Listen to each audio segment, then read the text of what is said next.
Esto es La Entrevista con Raúl Valladares. El mundo está cambiando y por eso te damos los mejores beneficios al contratar tu plan postpago. Claro presenta.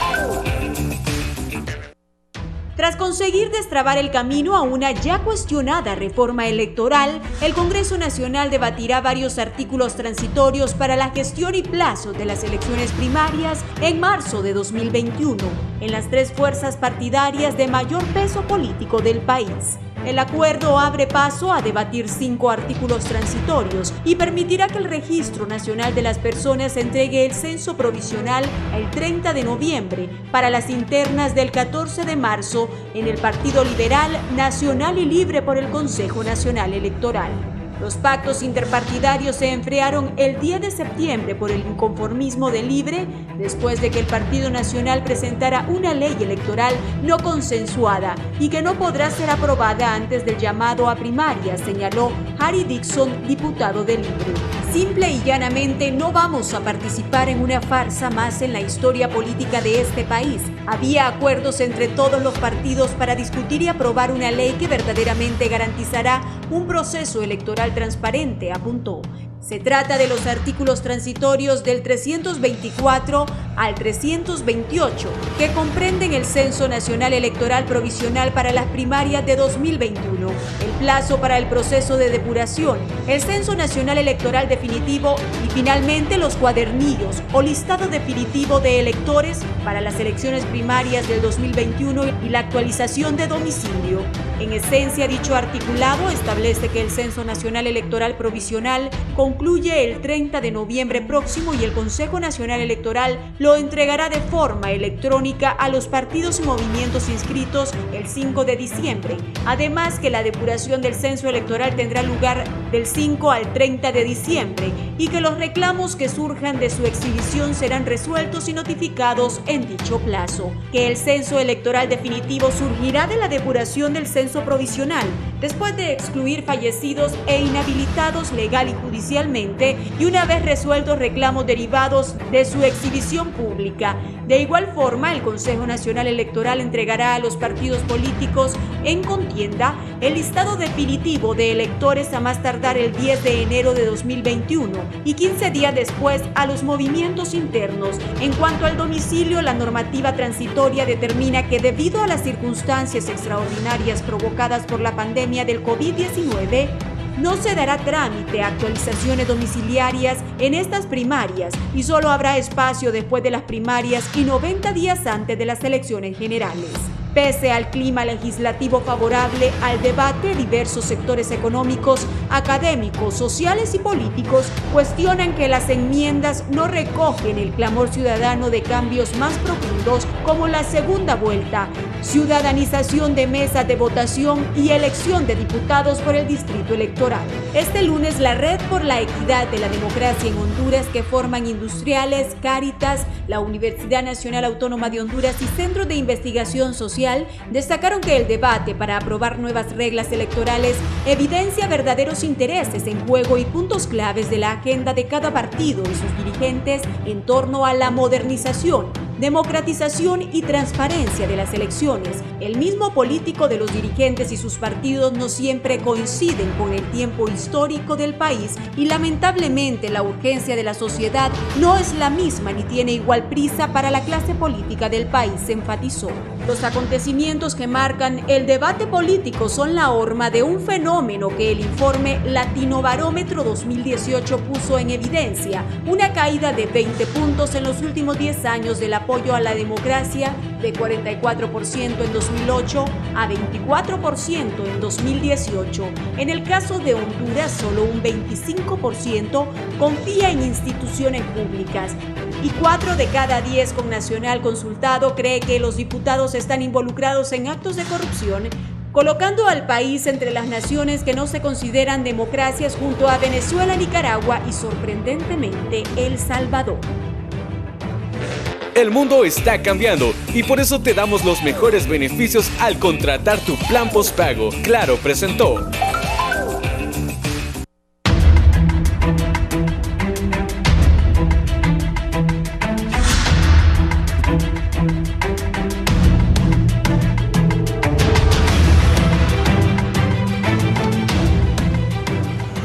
Buenos días, bienvenidos a la entrevista de Radio Visión Honduras y Canal 11, Radio Visión Honduras. Nos pueden sintonizar si va a salir de su casa y está viendo la tele y va a salir, puede sintonizarnos en la 90.1 en Tegucigalpa, 90.9 en la ciudad de San Pedro Sula, 93.5 en la zona central del país, Comayagua, Ciguatepeque, La Paz, el Corredor Central, en el litoral atlántico en la 105.5 Tela, Ciudad Puerto de la Ceiba, y en la 90.3 en Choluteca.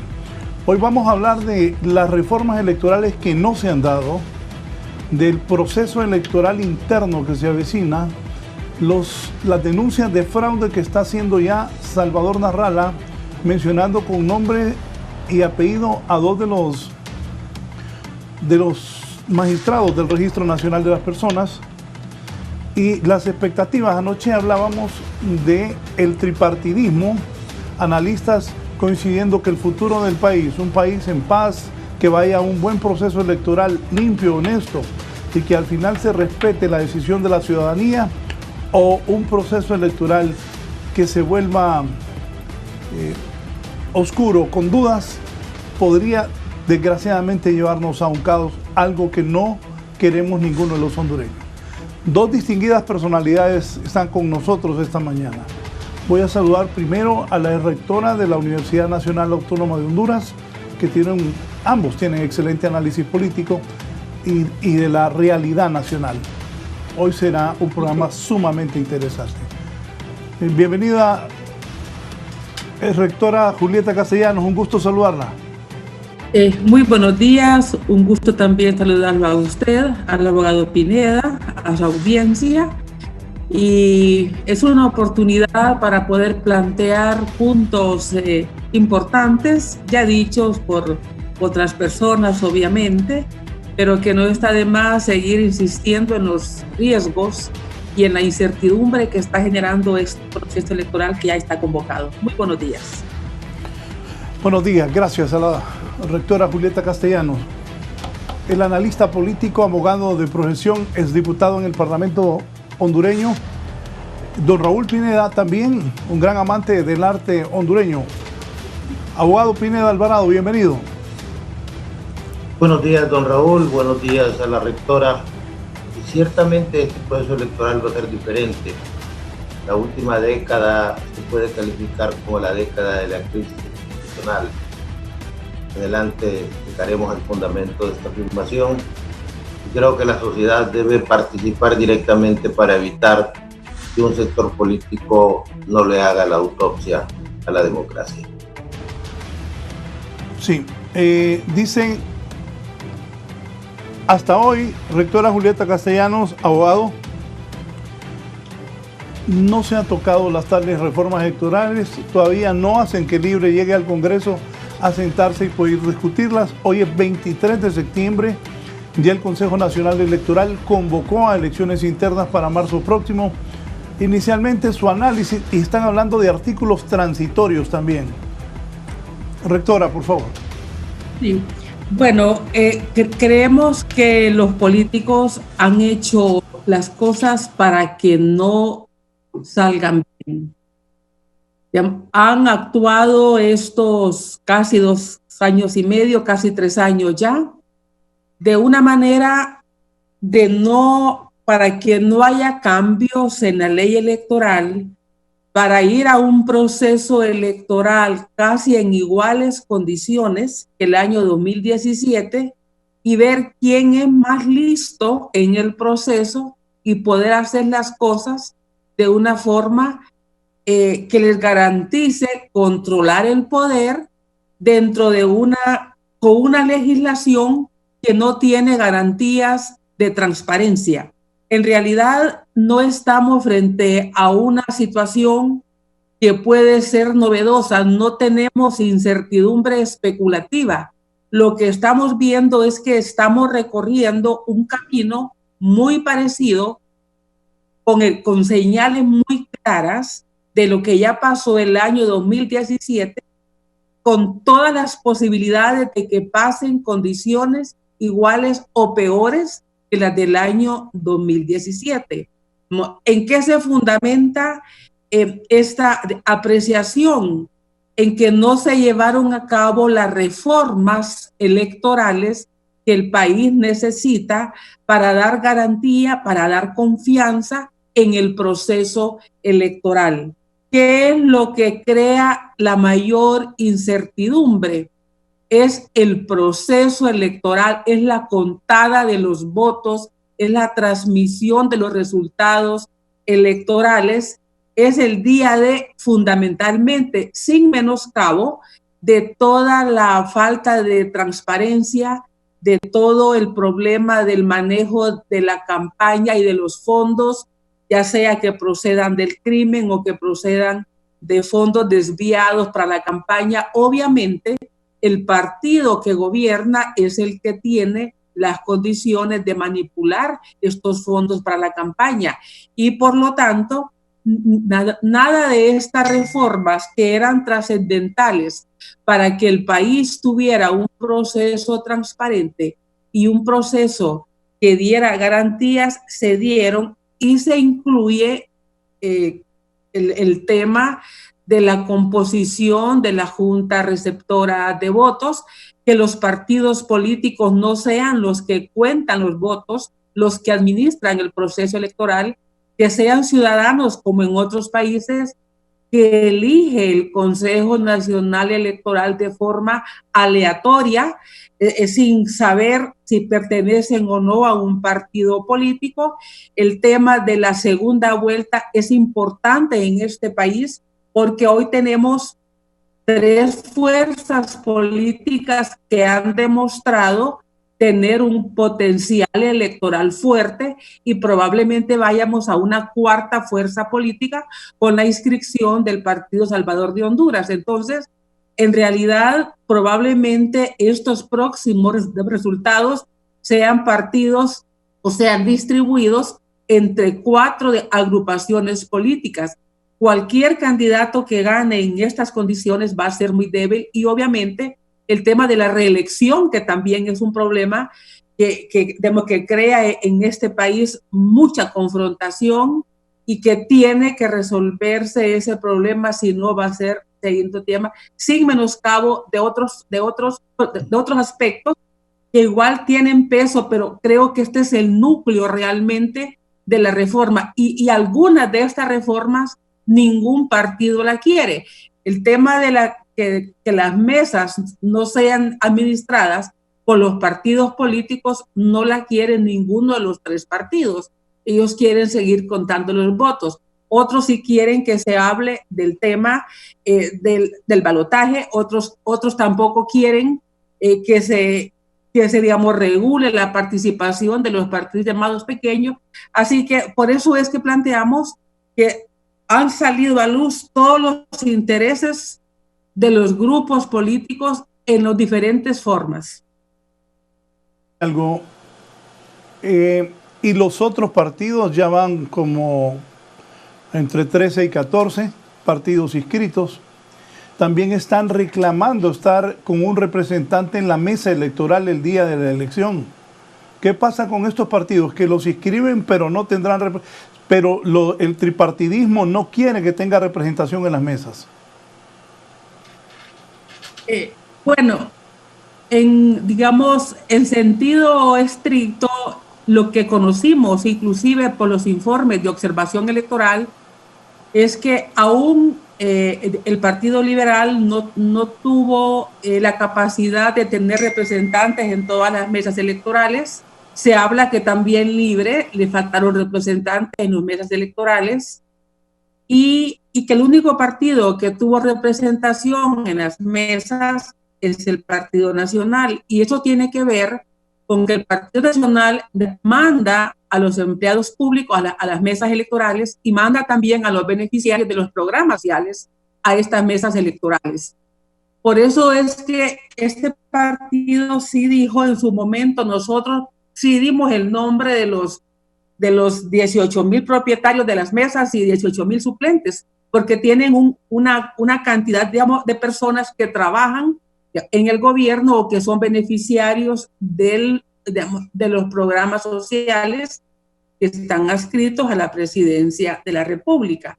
Ningún otro partido, y menos los pequeños, tienen una posibilidad de tener representantes en las mesas electorales, y por eso es que se habla que estos partidos pequeños quieren las credenciales para negociarlas, para venderlas al partido que las puede comprar, y obviamente en este caso el partido que las puede comprar es el partido que tiene recursos, el partido de gobierno, el Partido Nacional. Esas son las acusaciones, esos son los hechos que quedan evidenciados en las denuncias que hay de este proceso, digamos, electorales, y las denuncias que pueden venirse. Sin lugar a dudas, los partidos, tanto los llamados pequeños, creados en la primera generación, como el PINU, la UD, la ADC, y los partidos recién creados, tan menos todavía para que tengan posibilidad de tener, digamos, representantes en las mesas. Y así como vamos ya con 14 partidos políticos, esas mesas electorales van a ser realmente inmanejables con 14, digamos, representantes propietarios, 14 suplentes. Entonces, en ese sentido, van a ser, digamos, elecciones mucho más complejas si esta característica se da, que la del año 2017, y el riesgo de conflicto, el riesgo de crisis va a ser mucho mayor, sobre todo en los conflictos postelectorales posteriormente. Sí, voy a oír ahora, voy a escuchar al abogado Raúl Pineda Alvarado con su análisis inicial de esto. Hemos escuchado a la rectora Julieta Castellanos, el abogado Raúl Pineda, conocedor y un analista político permanente acá en Canal 11. ¿Está listo, Eddie? Bien, hemos tenido un problema técnico. Ya lo vamos a restablecer con el abogado Raúl Pineda Alvarado. ¿Cuánto durará esa luna de miel entre el oficialismo y opositores? Doctora Julieta Castellanos. Bueno, digamos, yo creo que las elecciones internas son elecciones donde no hay problemas entre los partidos, sino que más bien es al interior de los partidos. Como ahora vamos al proceso de elecciones primarias y elecciones internas, que son las primeras convocadas, creo que lo que estamos viendo más bien son los dos niveles del problema. El nivel por la ley electoral, y ahí sí es un problema entre los tres partidos políticos mayoritarios, que son los que tienen los votos para poder aprobar esta nueva ley en el Congreso Nacional. Y luego tenemos también, o estamos escuchando, aquel primer momento de la discusión de las corrientes internas de los partidos, cuando se hablaba que se iban a elegir en asamblea, lo que se miraba como un retroceso respecto a la legislación anterior, cuando manda elecciones primarias para elegir a los candidatos. Las elecciones internas son, las primarias son elecciones que hay una disputa o una competencia entre la corriente oficialista, que es la corriente que por lo general es la que dirige el partido, son las autoridades del partido, y las otras corrientes que están tratando de tener una cuota de poder en el partido, y esa cuota de poder la pueden lograr a través de elegir a sus candidatos a alcaldes, a sus candidatos a diputados.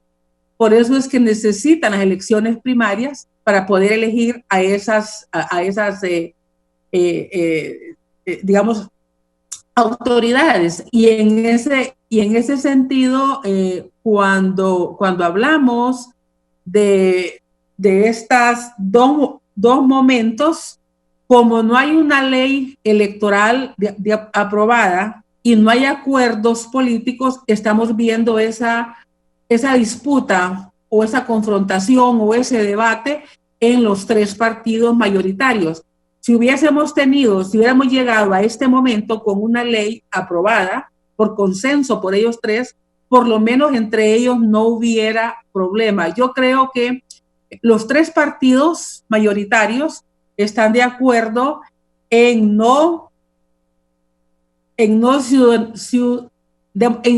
seguir manejando las mesas electorales. En eso están de acuerdo. En eso no hay diferencia en los tres. ¿Qué los separa a los tres partidos? Los separa fundamentalmente la segunda vuelta. Ese es el tema de la disputa, porque ahí sí no están de acuerdo los tres partidos. Hay dos que quieren segunda vuelta, que es el Partido Liberal y es Libre, y el Partido Nacional, que no quiere segunda vuelta porque intuye que si hay una segunda vuelta se van a unir las fuerzas de la oposición y su candidato o candidata va a salir, digamos, derrotada. Entonces, luego tenemos otra disputa con los partidos pequeños por dos motivaciones. Una motivación es quieren seguir estando presente en las mesas electorales, quieren las 36,000 credenciales. Los acusan que esas credenciales las quieren para negociarlas. De eso los acusan los partidos mayoritarios de la oposición. Y luego también quieren seguir recibiendo el mismo porcentaje de deuda política. Por eso es que muchos han dicho que crear un partido político es un negocio, porque con solo crearlo ya están teniendo por lo menos 10 millones de lempiras. Entonces, como deuda política. Entonces, esos dos puntos son los temas que separan a los partidos pequeños de los partidos minoritarios. Por eso escuchamos en el debate parlamentario a diputados que dijeron quieren eliminar a los partidos pequeños de entrada o de salida. Entonces, creo que ahí es donde vemos el interés de cada partido expresado en el debate parlamentario. Por eso fue que no llegaron a ningún acuerdo, ni siquiera con los capítulos que habían aprobado de las llamadas reformas, que básicamente no son reformas, digamos, de fondo, sino que son elementos técnicos que mejorarían la participación, pero que no son reformas profundas para la democracia. O sea, estas reformas que todavía no se sientan, hoy 23 de septiembre, y todavía no hay acuerdos para las tales reformas, no son reformas profundas, no son reformas como se esperaba. ¿Se acuerda que hablaba voto electrónico, ciudadanización de mesas, se hablaba de segunda vuelta? Todo esto, al parecer, no va a pasar. Entonces, ¿de qué reformas estamos hablando? Bueno, yo creo que un elemento que sí ha sido valorado como un paso importante en lo que supuestamente habían consensuado era el tema de la huella digital a la hora, digamos, de votar, para que no hubiese, para que una persona no suplantara a otra a la hora de ejercer, digamos, el sufragio. Creo que esa era lo valorado como la reforma más sustantiva de lo que habían aprobado.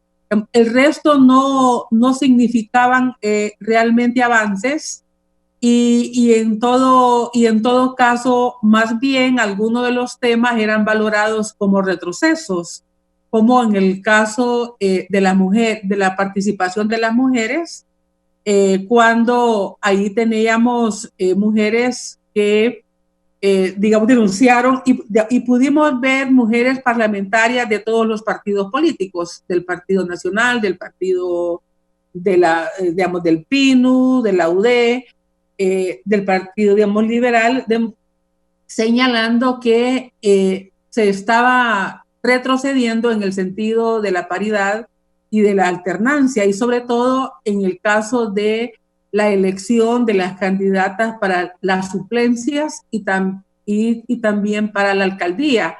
Ellas aspiraban no a ser digamos, segunda del alcalde, porque la vicealcaldesa es una figura decorativa, sino más bien tener posibilidad a ser, digamos, regidoras, porque ahí sí tienen funciones, tienen competencias, tienen trabajo comunitario. Entonces, esos temas que se miraban más bien como un retroceso, también las mujeres señalaban que en ese punto estaban de acuerdo todos los partidos políticos. O sea, se pusieron de acuerdo para poder restringir lo que había sido ya un derecho adquirido por las mujeres. Sí, me avisan los compañeros si está ya listo el doctor Raúl Pineda Alvarado para participar, porque también, rectora, y a la democracia, que ahora haya tanto partido, le beneficia a la secta, pero permítame que ya tengo también a don Raúl Pineda Alvarado, que habíamos tenido un problema técnico. Abogado Raúl Pineda, ¿qué piensa sobre esta relevancia que se encuentra en los artículos de transitorios que se está hablando en el Congreso de la ley electoral? ¿Son suficientes y necesarios? ¿Cuánto va a durar esa luna de miel entre el oficialismo y los opositores? Y algunos comentarios que tenga sobre lo que ha manifestado nuestra invitada también, la doctora Julieta Castellano. Gracias, abogado Raúl Pineda. Adelante. Gracias y disculpas por la pérdida de la internet. Es importante entender que este no es una elección común y corriente. Usted ve el escenario en que se encuentra el país. Primero, respecto a la institucionalidad, venimos de una década donde se obligaron a 2 fiscales a renunciar, se sacaron 4 magistrados de la Corte Suprema de Justicia, se hizo desaparecer el Consejo de la Judicatura y, entre otros aspectos interesantes, se metió preso al presidente de ese consejo, que en todo caso era el presidente de la Corte Suprema de Justicia. En el otro orden, en el orden de la identidad nacional, hemos entregado la principal carretera del país, los puertos, los aeropuertos, y con esas últimas reformas constitucionales, pues estamos entregando el territorio nacional. En ese escenario, una mala elección crea un caldo de cultivo muy peligroso en un país como Honduras, que ha sido políticamente inestable. Recuerde que entre 1838 y 1840 tuvimos 10 jefes de Estado. Entonces, ¿qué sucede actualmente? Bueno, se abre la posibilidad real de que la oposición gane la elección. Es decir, ese es un hecho que no podemos desconocer. Después de los acontecimientos que defenestraron a don Manuel Zelaya, pues la situación generó un cambio muy complejo. El Partido Liberal pues prácticamente se dividió y el panorama se allanó para el Partido Nacional, al extremo que ha ganado prácticamente 3 elecciones consecutivamente. Pero hoy el panorama es claro: si la oposición se une, pues va a ganar. Y eso genera que los que están en el poder se nieguen a cualquier costo a crear condiciones que faciliten ese eventual triunfo. Recuerda que la última elección, la diferencia entre un candidato y otro fue de apenas 56,000 votos. Bajo esos estándares, pues hay cierto rechazo para hacer los cambios necesarios. Y usted encuentra fenómenos como estos. No va a haber tráfico de credenciales, pero si permiten la participación en las mesas de todos los partidos, lo que va a haber es tráfico de representantes. Y esto, definitivamente, en este momento histórico del país, sería fatal, sería terrible. Sí, le decía yo a la doctora Julieta Castellanos que voto electrónico, segunda vuelta, ciudadanización de mesa, voto en el extranjero, que nada de eso va a ocurrir en estas que se hablaban de profundas reformas electorales, y ya estamos en septiembre del 2020 y no ha habido ninguna. De hecho, se han retirado los de libre y se habla que posiblemente en las próximas horas lleguen acuerdos. Entonces, ¿cuáles serán las reformas electorales, abogado Pineda? La principal reforma electoral debe orientarse a la mesa, a la incorporación de los partidos de oposición a los entes contralores del proceso. Si no hay mejor salvaguarda que los interesados tengan una representación que de hecho ya la tienen.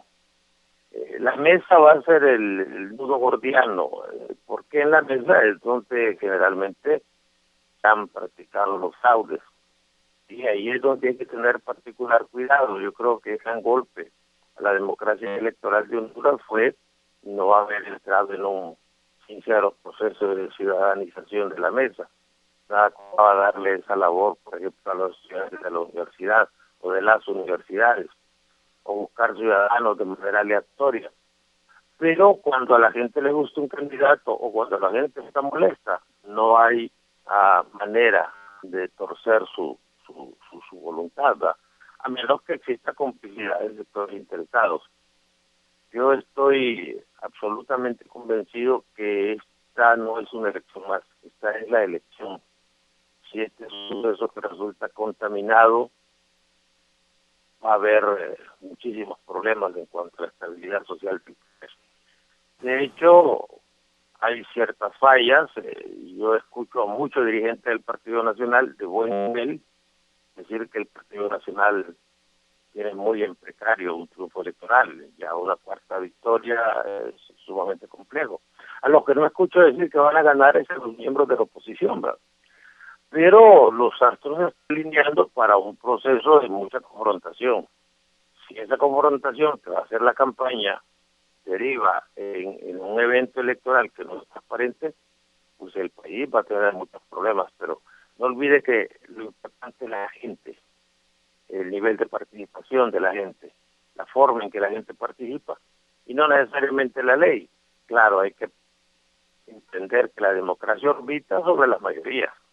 Es decir, alrededor de la mayoría es que se deben manejar los procesos, y no es posible que el partido que no llega a 6.000 votos, un partido que se hicieron precisamente, y que tienen sus raíces en los partidos tradicionales, va a tener representación igualitaria en la mesa para el solo propósito de tener una mayoría abrumadora y manipular los resultados electorales. Eso sería terrible para Honduras y terrible para la convivencia pacífica. Sí, la expresidenta del Consejo Nacional Electoral, en su momento era presidenta Rixi Moncada, denunció que se preparaba un nuevo fraude. En ese momento ella era la presidenta, ahora es Ana Paola Hall. ¿Qué piensa doctora Julieta Castellanos y abogado Raúl Pineda cuando la propia presidenta ya habló de un próximo fraude en el país? Doctora Julieta.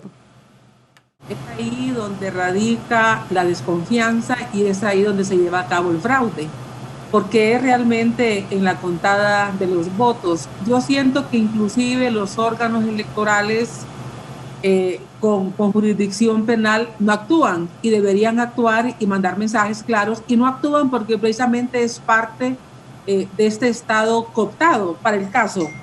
El día que están transmitiendo los datos, uno está pendiente de la lectura de las actas que, digamos, que transmiten por la radio o por televisión. Y uno puede darse cuenta que hay mesas electorales donde sabemos que en las mesas son 30 personas las que acuden a ejercer el sufragio. Sin embargo, a la hora que van dando los resultados, podemos darnos cuenta de inmediato que hay mesas electorales donde se registran hasta más de 500 votos, cuando sumamos lo que se le asigna a cada partido. De hecho, ahí ya hay una irregularidad, ahí ya se ha producido un fraude. Entonces, si los órganos actuaran, esas mesas fueran a un conteo de voto por voto y habría sanciones para estas personas que han hecho ese fraude. Y para el partido que ha salido beneficiado en esa mesa, porque obviamente estas personas no actúan, digamos, de por sí o por decisión propia. Ellos actúan siguiendo instrucciones de alguien, y ese alguien son los candidatos que están, digamos, corriendo para los cargos. El tema de las mesas electorales es un punto clave, pero aquí es donde ningún partido quiere cambios. Todos los partidos quieren ser ellos los que cuentan los votos, absolutamente todos, pero al mismo tiempo no confían en ellos mismos, Entonces, ¿cómo se resuelve un problema donde todos quieren seguir estando, pero no confían entre ellos mismos? Si ellos tienen a su representante en las mesas y son personas que representan militantemente al partido, deberían de confiar en los que están ahí, pero algo pasa que no es así. Bueno, dicen que les pagan a los que están en las mesas electorales, pero ahí también entran los partidos pequeños.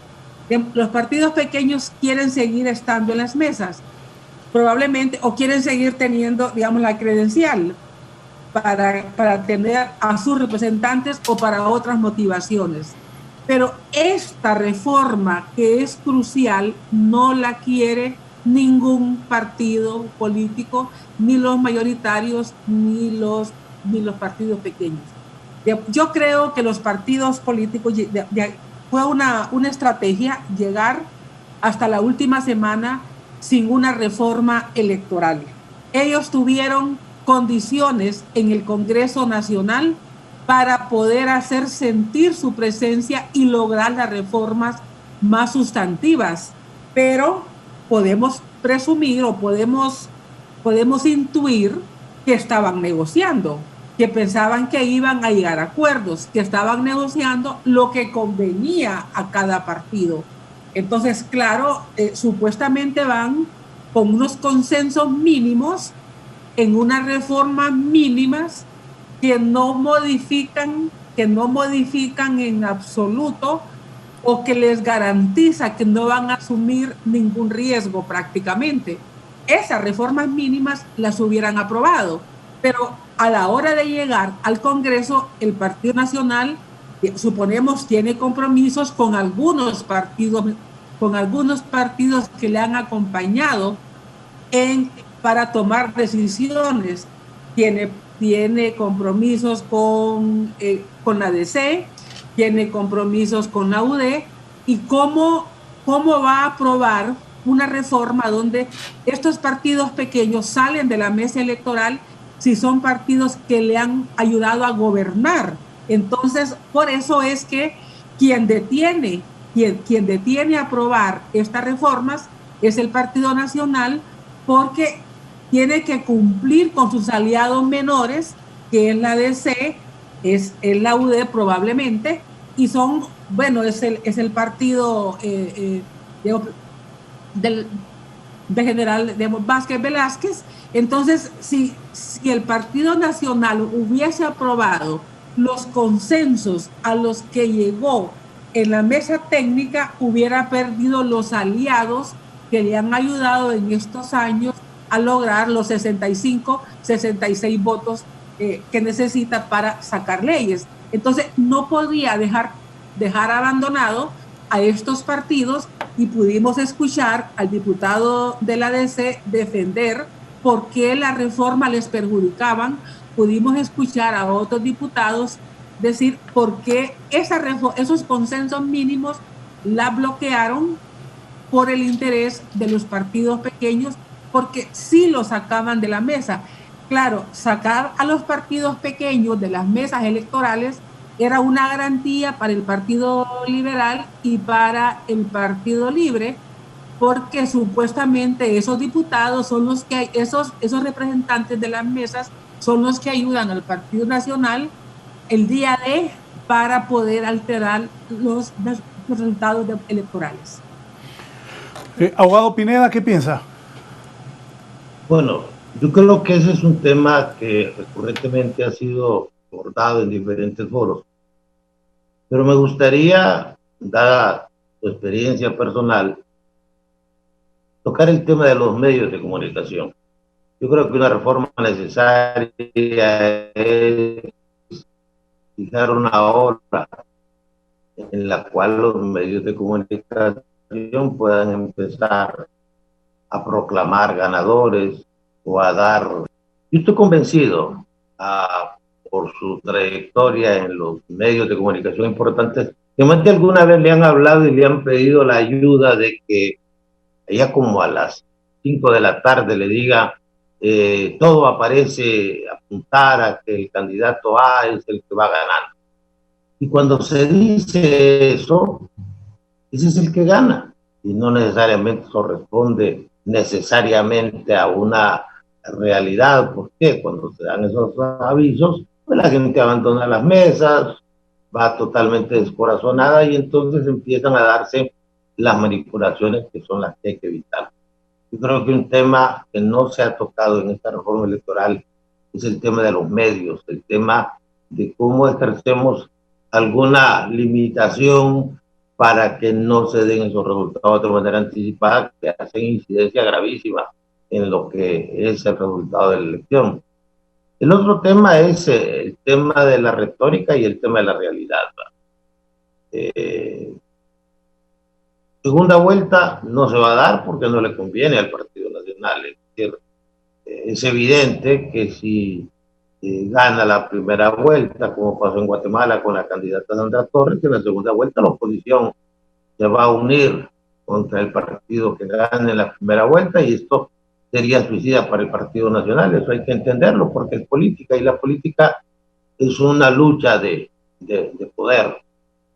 El otro fenómeno interesante es el tema de los gastos de campaña. No es posible que la ley permita que un partido pueda legalmente gastar 400 millones de lempiras en una campaña o que un diputado pueda gastar 10 millones de lempiras en una campaña para diputado. Esto hay que controlarlo porque definitivamente es muy difícil ejercer un mecanismo de salvaguarda que impida que dinero sucio, dinero del crimen organizado, de la corrupción, de los intereses que se dan en esos grupos minoritarios, pero muy poderosos, puedan incidir en un proceso electoral democrático. En consecuencia, yo siento que la solución del problema está en la participación de la ciudadanía. Y si la ciudadanía empieza a presionar, empieza a manifestarse en el sentido de que queremos para la sobrevivencia de la democracia de Honduras y para la paz de este país, hablar de una buena elección, la sociedad tiene que participar. Me preocupó mucho oír el discurso del presidente Hernández en Naciones Unidas. En ese discurso grabado de pocos minutos habló que la pandemia podía conducir a conflictos armados entre naciones. Me pareció una cosa totalmente inadmisible, se mira como una mosca en un plato de leche. ¿De qué está hablando el presidente Hernández cuando habla que puede haber una guerra por razón de la pandemia? Ese tipo de situaciones vienen a crispar el ambiente, a angustiar a la ciudadanía. No vemos liderazgos fuertes en los partidos políticos, no vemos una situación como la del Partido Nacional, donde todavía su máximo conductor es el presidente de la República, que va de salida. Esto es totalmente atípico. Veo un Partido Libre muy acorralado, es decir, si se da una alianza, Narrala, Luis Zelaya, Libre solo tiene el camino de incorporarse a la alianza, donde no le van a dar la candidatura, de irse solo a la campaña, donde va a sacar con esos 400.000 de votos que tiene tal vez 15, 16 diputados, o hacerle el juego al Partido Nacional. Entonces, es un fenómeno electoral bien complejo. Y sobre este tema poco podemos esperar de los políticos, los cuales quieren seguir en el poder, los que están fuera del poder quieren llegar a toda costa al poder, y una ciudadanía que esté en medio de toda esa vorágine es la que tiene que participar. Si la ciudadanía participa, el proceso electoral va a ser esperanzador. Si todos nos seguimos apáticos, indiferentes, pues la situación no es que va a seguir igual, va a empeorar tremendamente. Sí, quiero decirle algo ahí, lo que usted apuntaba de los medios de comunicación. En el último proceso electoral, el Tribunal Supremo Electoral mandó una orden diciendo de que no podíamos sacar las encuestas al pie de urna al momento de cerrar la votación. Y bueno, nosotros respetamos, otros medios no lo hicieron, pero como usted dice, siempre se generó esa duda, ese movimiento por las encuestas que se dan luego del cierre de la votación. ¿Qué hacer en ese sentido, abogado Pineda Alvarado? Bueno, le hablo de que el tema no es necesariamente la ley, es la gente. En la última elección, en la elección del 2017, el presidente Hernández estaba en el Hotel Honduras Maya con un grupo de activistas y a los activistas los despacharon. Dijeron, señores, hemos perdido la elección, váyanse para su casa. Y después, por un inesperado movimiento, tuvo que correr a llamarlos para venir a proclamar el triunfo y celebrar la victoria. Y esto se debió precisamente a los medios de comunicación. Es decir, parte del proceso electoral es controlar lo que se llama la boxocracia, el poder de los medios. Y ahí es donde entran en juego otros intereses, otros elementos que hacen que se produzca esa distorsión democrática, ¿verdad? Es decir, que decía, repite una mentira y se va a convertir en una verdad, lo cual no es cierto, pero sí aparenta ser una verdad. Y aquí, cuando se dan estos procesos tan largos, aquí que se integre una plenillas de diputados puede durar semanas, con este nuevo proceso no. Simultáneamente se va a tener la información en los partidos y usted en 24 horas va a saber quiénes son los diputados que salieron en Plaza Morazán, probablemente en menos tiempo. Antes esos procesos tan lentos permitían corrupción, permitían manipulación, porque los transcriptores de datos eran los que al final terminaban poniendo los diputados, y mucha gente que no debió haber salido, o que no salió, llegó al Congreso, llegó al Parlacén, por acuerdos entre los políticos. Hoy yo veo que si la ciudadanía participa, que si ustedes los periodistas mantienen una posición profesional de imparcialidad, las cosas pueden cambiar. Pero hay cambios sustanciales que tienen que hacerse. El tema fundamental en este caso es la mesa. La elección no va a ser perfecta, pero va a tener un carácter diferente, va a ser tremendamente observada. Y no se le olvide a usted que hay factores exógenos muy importantes, que a veces se gobierna desde fuera, y que hoy tanto la Unión Europea como el gobierno de Estados Unidos están muy interesados en que el proceso electoral del 2017 no se repita en el 2021. ¿Qué criterio tiene sobre esto que está manifestando el abogado Raúl Pineda, doctora Julieta Castellano?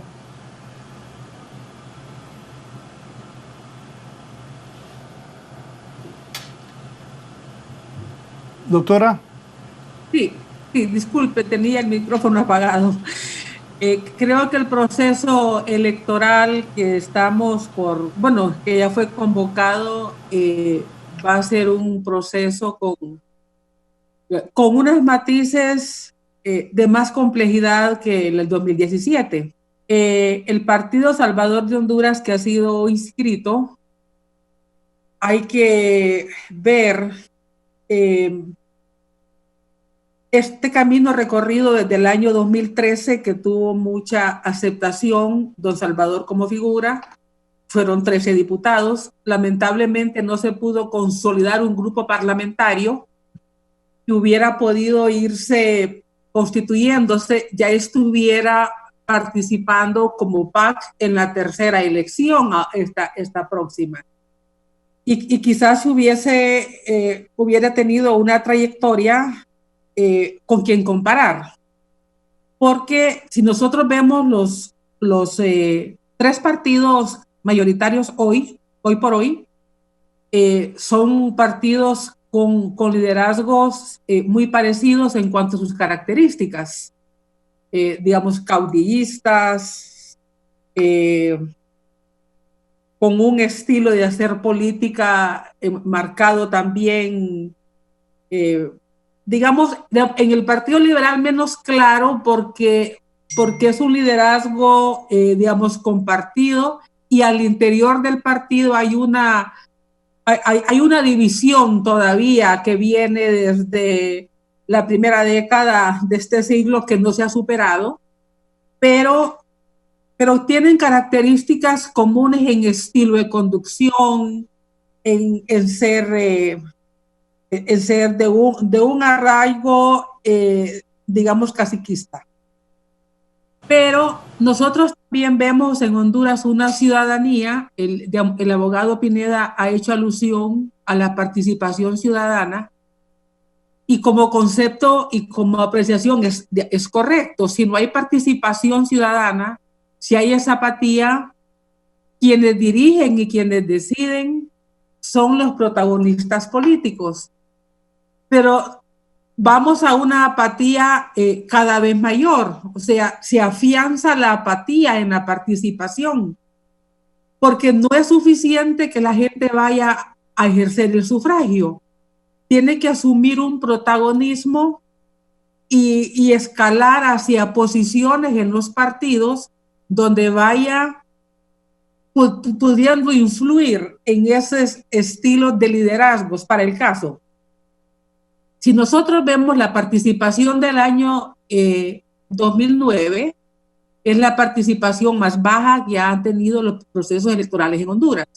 El 2013 mejora sustantivamente con la participación de PAC y Libre, pero en el 2017 la participación vuelve un poco, no llega a lo que fue el año 2013, pero además hay un amplio sector de población, según muchas encuestas hechas en periodos no electorales, habría que ver las que se hacen en periodos electorales, que no les interesa participar.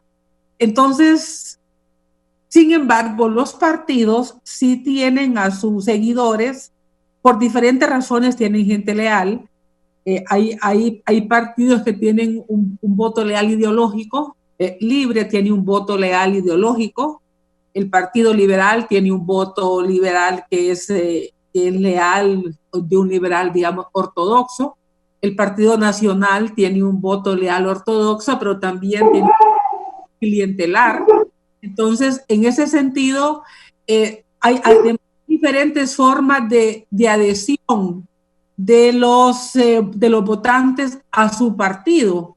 Y al final, como no tenemos una segunda vuelta, como no hay un balotaje, con los que votan se decide. O sea, no importa si los partidos mayoritarios que sacan más votos tengan un voto leal débil, porque al final, como no hay un porcentaje que exija una mayoría que dé legitimidad a un ganador, una mayoría que dé fortaleza a un ganador, entonces estamos teniendo presidentes que han salido electos con porcentajes mínimos, entonces estamos hablando de presidentes electos con minorías. O sea, es la mayoría dentro de las minorías. Entonces, en ese sentido, si no hay un cambio, y no parece que lo va a haber, porque el Partido Nacional tiene 61 votos más los 5 o 6 votos que se garantiza el de los partidos minoritarios, no va a haber un cambio de porcentaje. Si la ley mandara a un porcentaje superior al 45%, que obligara a que quien gane sea con un porcentaje de votos que le dé mayor representatividad, que le dé mayor legitimidad, pero esa reforma no vemos que pase. Yo creo que la única opción para que una reforma de este tipo pase es que los partidos que quieran esta reforma saquen más diputados en el Congreso Nacional.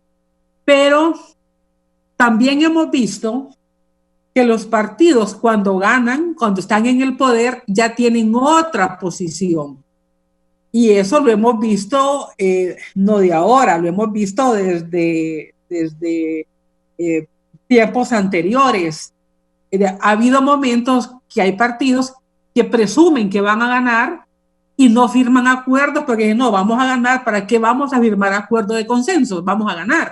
Entonces nos vamos con todo. Entonces, en ese sentido, la única forma de que las reformas se aprueben, o la única instancia donde se aprueban reformas, es el Congreso. Si no tenemos unos diputados reformistas Entonces, no habrá cambios en la ley electoral. Y parece que los diputados o los partidos políticos, en este caso, no les preocupa la presión externa, perdón. No, si les preocupara la presión externa, si les preocupara lo que pasó desde el 2017 y todas las consecuencias que tuvo, en realidad hubieran hecho, digamos, reformas. Otro hecho que también tiene Honduras y que uno lo compara con otros países, esa falta de liderazgos que ya hablaba el abogado Pineda, pero también uno ve una ausencia de los expresidentes de la República en el debate nacional de temas de Estado. O sea, parece que los presidentes electos que ya estuvieron en el cargo, que ya salieron, fue una circunstancia, fue una coyuntura, le dan la vuelta a la página y el país, que pase lo que pase. Uno no ve eso en otros países. Para el caso, cuando vemos los problemas que ha tenido Chile, nosotros vemos a sus expresidentes hablar de los problemas de Estado, hablar de los problemas de Chile. Digamos, hemos visto, digamos, a Michelle Bachelet en su momento, a Ricardo Lagos hablando de su país, en Costa Rica igual. Cuando Costa Rica enfrenta problemas, salen sus expresidentes a dar su punto de vista, a opinar sobre el país que les tocó gobernar por 4 años. Hemos visto cartas inclusive firmadas por los expresidentes, por don Oscar Arias, por doña Laura Chinchilla, por el señor Pacheco, etcétera, independientemente del partido al que pertenezcan. Dice, esta es Costa Rica, este es mi país, yo fui presidente de este país, tiene estos problemas, hay que enfrentarlos todos. Pero Honduras padece de una orfandad de sus expresidentes. Parece que gobernaron y se desentendieron y bueno, y otros están activos, siguen activos en la política, pero no hablando en temas de interés, no hablando como estadistas, siguen hablando como políticos militantes. Esa es una diferencia. Cuando hemos leído la posición de los expresidentes de Costa Rica, lo hacen en su función de ciudadanos que tuvieron una alta responsabilidad, no lo hacen como miembros de Liberación Nacional. Entonces, en ese sentido, yo me he preguntado muchas veces, ¿dónde están los expresidentes de Honduras? ¿Dónde están esos altos funcionarios de Estado? A veces escuchamos a unos exministros de Finanzas, a veces escuchamos otros expresidentes del Banco Central, pero cuando los oímos hablar, los oímos como que nunca estuvieron en algún gobierno. Siguen opinando como que si no fueron parte de estructuras de poder que en su momento tomaron decisiones, no valoran si esas decisiones fueron o no las correctas, sino que dan recetas como que nunca fueron gobierno. Entonces no se quitan la bandera del partido, no hablan como ciudadanos, hablan como activistas siempre. Entonces, en ese sentido, digamos, el país sigue polarizado y no tenemos esa guía, no tenemos esas voces, esos liderazgos, ya sea líderes que tengan aspiraciones o líderes que hayan cumplido ya su papel en su trayectoria política, pero que son voces orientadoras. No tiene Honduras eso y en realidad, digamos, es lamentable que los que han tenido un alto cargo de Estado, los que han sido altos funcionarios, presidentes de la República, no tengan una voz que ayude al país a orientar qué es lo mejor en estos momentos. Y eso no es de ahora. Bueno, digamos, del Partido Liberal tenemos 2 expresidentes, 3 que ya fallecieron, del Partido Nacional, 2 dos expresidentes, pero igual creemos que al margen, creo que por el alto honor que tuvieron, por la gran oportunidad de sus vidas, y por el alto mérito que significa un cargo como estos, su voz debería ser en este momento para contribuir al país y no para polarizarlo y no para hundir más la democracia. Su voz debería ser para consolidar la democracia. Ellos ya gobernaron, ellos ya tuvieron su oportunidad, ellos ya deben de saber que no hicieron bien. A esta altura, su voz debería ser para contribuir al país y no para detener reformas. Don Raúl Pineda Alvarado, estamos en las puertas de tener un presidente con no la mayor cantidad de votos, sino con una votación que no sea un presidente fuerte y que tenga el respaldo popular de la mayoría de los hondureños.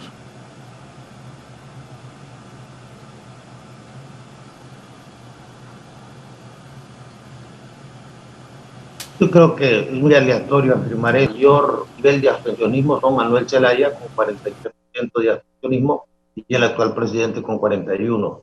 ¿Por qué? Usted lo dijo al inicio del programa. Honduras en el 2010 era el país que más apoyaba la democracia según el Latinobarómetro y el estudio de la Universidad de Vanderbilt. Actualmente es el país que menos cree en la democracia según un estudio elaborado el año pasado. Este proceso electoral tiene un problema, va a ser bien equilibrado. Desde el 2001 el Partido Nacional maneja una masa crítica de 1 millón de votos, de lo que ha venido sacando sosteniblemente. Actualmente, si usted suma los votos de Luis Zelaya y la mitad de lo que dice Salvador Narrala que tiene también 1 millón de votos.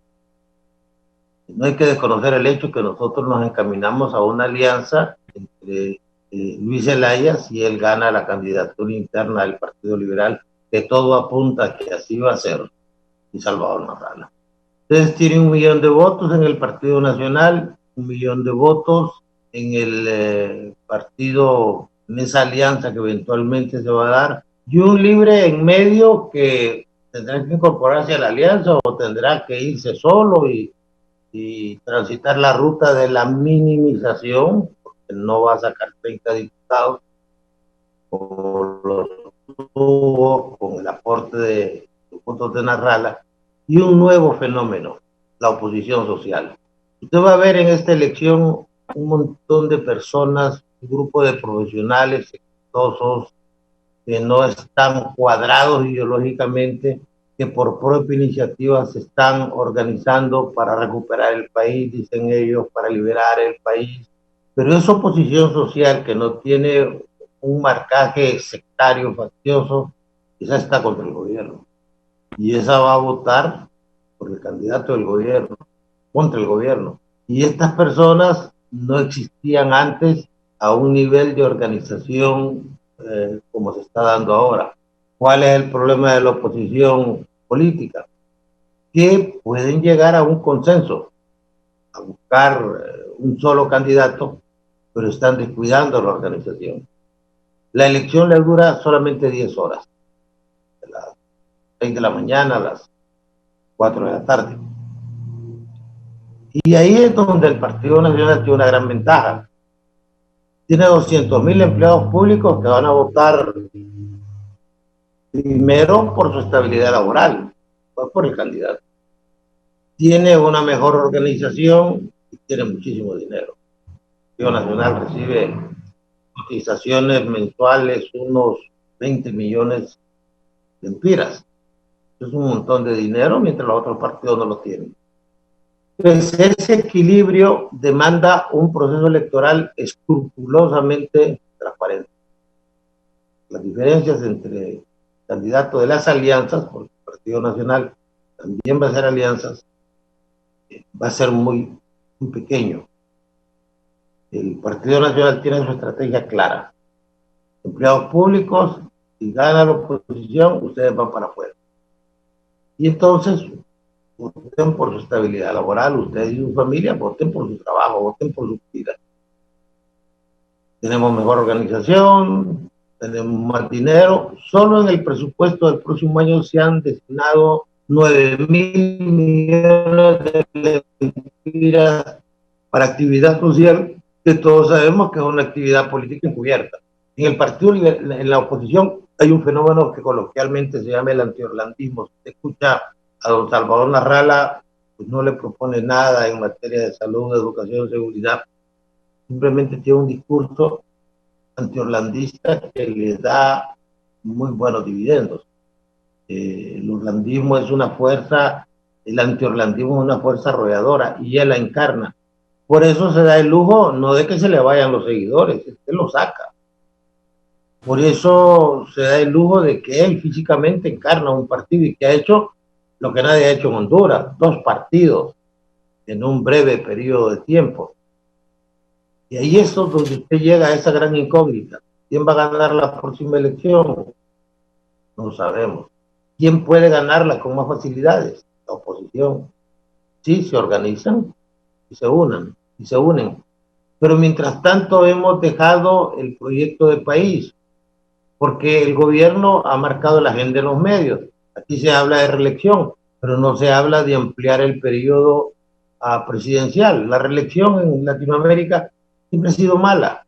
La experiencia histórica nos revela que en el ADN tenemos una tendencia autoritaria. ¿Por qué no se habla de esa revocatoria de tanta concesión en las zonas especiales de desarrollo y de empezar a trabajar en temas que tengan que ver con una revolución educativa y con una serie de cosas que permitan sacar este país del último lugar en todo? Nosotros, en todos los aspectos negativos de la economía, del desarrollo humano, andamos sumamente mal. Y no escuchamos eso porque caímos en la tentación de creer que la elección va a transformar la realidad. Y eso no es así. Por eso hoy vemos un panorama relativamente complejo, sí esperanzador. Yo sí creo, por algún par de experiencias que he tenido recientemente y concretamente por ver el cambio de conducta en el COEP. El COEP ha sido un organismo muy tolerante al gobierno, muy obsequioso con el gobierno, y de repente aparecen con un comunicado oponiéndose abiertamente a la reelección. Y yo les preguntaba, bueno, ¿y ese párrafo cómo entra? Y luego vemos el último comunicado que acaban de leer en su programa, donde vemos un COEP más agresivo, más beligerante. Esos cambios no surgen por generación espontánea entre los empresarios de Honduras, que son muy tímidos. Es decir, hay un hecho real. Esta semana Luis Zelaya fue invitado al Departamento de Estado en Washington, porque todavía está allá. Vemos que sí están empezando a incluir algunos factores exógenos que pueden asegurar que el proceso electoral sea como debe ser, que gane el que tenga más votos, y después la sociedad debe empezar a presionar para trabajar, no tanto el candidato, sino la propuesta de reforma. ¿Qué hacer cuando Vladimir Putin te ofrece la nueva vacuna rusa contra el coronavirus de forma gratuita? El personal de Naciones Unidas en Nueva York y el resto del mundo se enfrentan a ese dilema después de que el mandatario ruso se ofreció a proporcionarles la vacuna Sputnik V durante un discurso a la Asamblea General de este año que conmemoran los 75 años del organismo. Únicamente se han publicado los resultados de un pequeño estudio de fases iniciales sobre la vacuna rusa, lo que ha generado preocupaciones entre algunos científicos de que no está lista para un uso extendido y también dado pie a memes en todo el mundo sobre los posibles efectos secundarios. Cualquiera de nosotros podría enfrentarse a este peligroso virus. El virus no ha pasado por alto al personal de Naciones Unidas, sus instalaciones centrales o las entidades regionales. Así lo dijo Putin en un discurso grabado con antelación desde Moscú. Debido a la pandemia, la Asamblea General de este año es una producción de trabajo remoto por primera vez en su historia. Rusia está dispuesta a ofrecer a los trabajadores de Naciones Unidas la ayuda necesaria y calificada, y en particular les proponemos suministrar nuestra vacuna de forma gratuita a empleados de la organización y sus subsidiarias que se ofrezcan para ser vacunados. Así dijo Putin, quien anunció la vacuna el mes pasado y dijo que su propia hija ya fue inoculada. Para 11 Noticias, Raúl Valladares. Bien, hace un momento el doctor Raúl Pineda Alvarado decía que Narrala no presenta propuestas. En las encuestas sale muy popular Salvador Narrala, y él en las últimas semanas ha venido diciendo que Libre y Partido Liberal se tienen que unir a él porque son minoritarios, que él, sin haber avanzado mucho en el partido recientemente inscrito por el Consejo Nacional Electoral, él considera que ya hoy tiene 800,000 votos. Doctora Julieta Castellanos, ¿qué posibilidades tiene Salvador Narrala? Sería su tercera participación, primero con el PAC, que se lo quitaron. De ahí, en esa alianza de la oposición, que al final él estuvo a la cabeza como candidato a la presidencia de la República, y ahora con un nuevo partido, Salvador de Honduras. Y como ustedes decían, en las encuestas sale también que quien gana es no por ninguno, o no sabe o no respondió en cuanto a quién, si va a votar o no va a votar para la presidencia del país. ¿Es Narrala el outsider que se habla y que los hondureños andan buscando? ¿Qué consideraciones tiene de esto, doctora Julieta Castellanos?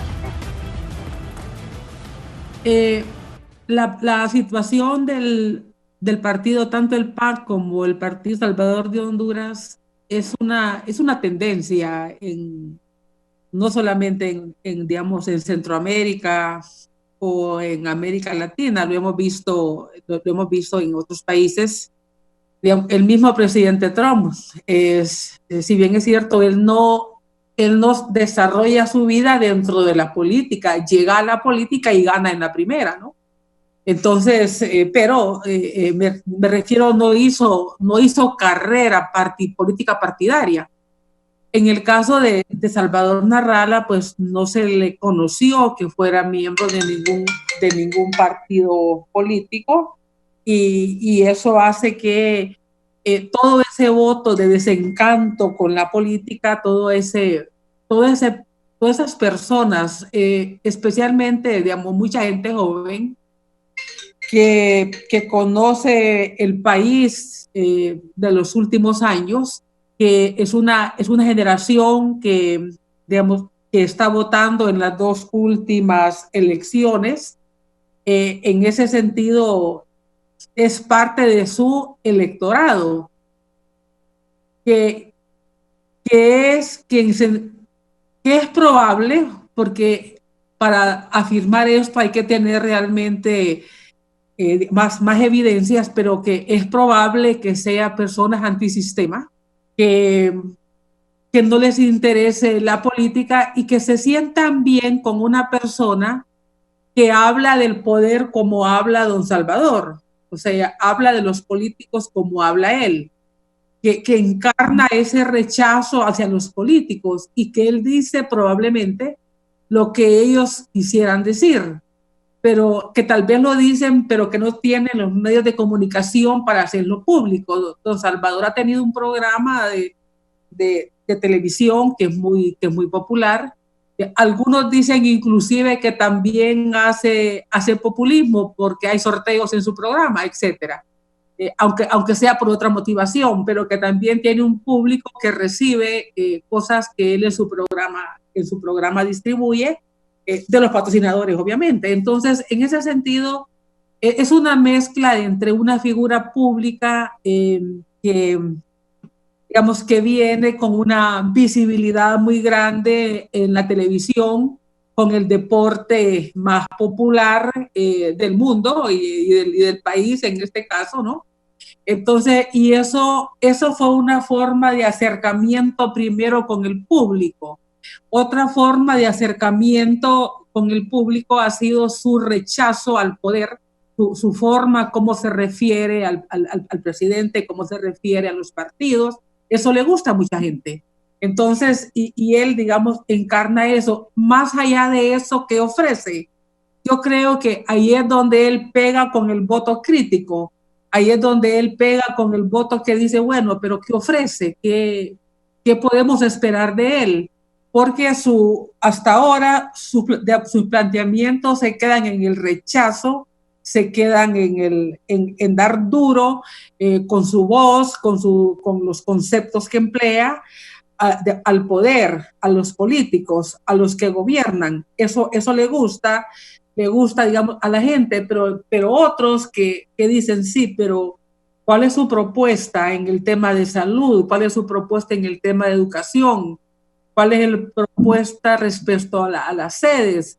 El tema de la energía, cómo el país se va a reorganizar. Yo creo que en el país los que gobiernan o los que pretenden participar en las elecciones, los que van a la campaña, tienen que decir qué van a hacer con el país, tienen que decir cuál es su agenda, tienen que decir cómo van a enfrentar la deuda que está quedando en Honduras de estos gobiernos, cómo va a combatir la corrupción, si la va a combatir, a qué se compromete frente al crimen, a qué se compromete frente al desempleo y a la pobreza.